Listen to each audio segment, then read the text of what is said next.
काय नक्की सरकारची अडचण होणार आहे जर वाचवलं नाही याच्यात तर? मुख्यमंत्र्यांनी या सगळ्या संदर्भात निवेदन केलं, 8-10 दिवस त्यालाही ओळखले, मात्र 8-10 दिवस काय 2 आठवडे झालेत आता, पण अद्याप कुठेही काही कारवाई दिसत नाही. बीड पूर्ण जिल्हा आपण पाहतोय संतप्त झालेला आहे, अस्थिर आहे आणि एक मनामध्ये शंका आहेच की नक्की हे सरकार कोणाचं आहे.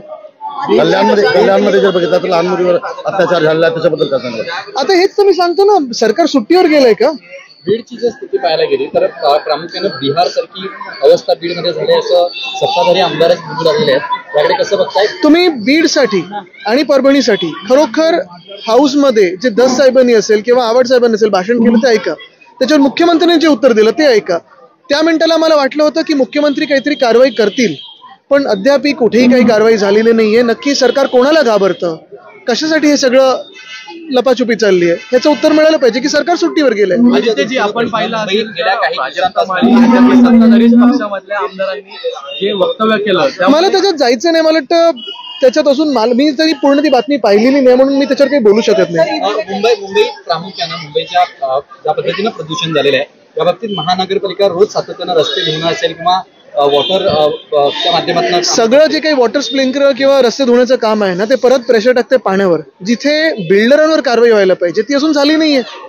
आणि हेच जे मी मागचे जे मिंदे सरकार होतं, जे बिल्डर कॉन्ट्रॅक्टरचं होतं, तसंच हे भाजपचं सरकार आहे का की काहीतरी वेगळं आहे, हे भाजपने दाखवणं आम्हाला गरजेचं आहे.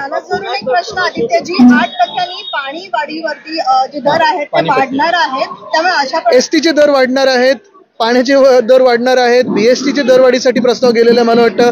त्याच बाजूने आपण पाहतोय जीएसटीचा जो काही मार आहे तो चालूच आहे. पॉपकॉर्नवर तर जीएसटी किती लागलं?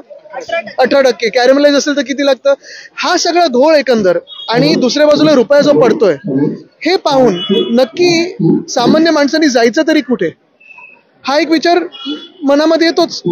पण हे सगळं होत असताना आपण पाहताय की आज देखील या देशामध्ये भाजप ह्या विषयावर चर्चाच करायला तयार नाहीये. दिल्लीमध्ये असेल, बिहारमध्ये असेल, कुठे तर निवडणुका येतील, आता तिथे परत भलतं काहीतरी काढतील. रोहिंग्या आलेत आणि बांगलादेशी आलेत, पण मूळ मुद्दा जो आहे की जे सामान्य नागरिक महागाईनी आपण पाहतोय, बेरोजगारी आहे, महागाई आहे, त्याच्याखाली दबलेला आहे, त्याच्याबद्दल कोण काय बोलतंय? त्यालाच धरून जे लाडक्या बहिणीला 1500 रुपये दिले होते तर या टॅक्सेसच्या माध्यमातून वसूल केले जात आहेत आणि 2100 कधी होणार?